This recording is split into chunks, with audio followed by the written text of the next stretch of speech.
हाँ देखो सुनो राखो ना। हाँ देखो हुप काका वो कुंभ मेला जाते रहे बोले हमारे फोटोटा दीचे আর জটা ডুব তোটা 200 টাকা করে हाँ देखो हुप काका देखो মেলা যাচ্ছি এর নামই হুপ দিব ঠিক আছে ফটোটা বাংলার মতন দেখতে আছে না লোকটা আমরা তো ডুব দিব তোদিকে ডুব দিয়াবো যাইতে তো পারবি না ডুব দেওয়ার জন্য 200 টাকা লাগবে একটা ডুবে ঠিক আছে হ্যাঁ দেখ 5 জনের নাম লেখা হয়ে গেছে বুঝতে পারলি ডাল ভাত আছে আলু পোস্ত আছে মার ভাত আছে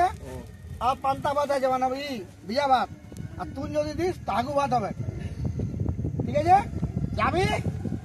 এগ্রি আছিস ফটোটা দিবি চবরান দিব জজরা যাবে জটা ডুব তো 200 টাকা ঠিক আছে ফটোটা চবরান উড়ে দিব আর সঙ্গে যদি যদি পূজা করা যায় বা কিছু করা যায় তার জন্য আলাদা পয়সা লাগবে যদি রেডি থাকে এগ্রি থাকে হাতের নামগুলো লিখছি বল কি নাম গোত্র কি বল কি গোত্র বলো তোমার আমার গোত্র হলো কাচ্চ গোত্র কাচ্চ গোত্র বাবা কচ্ছ গোত্র কচ্ছপটা গোত্র তোমাদের ওর সারা গোত্র হ্যাঁ 500 বছর জীবন বাঁচে ঠিক আছে ছেড়ে দাও রাখো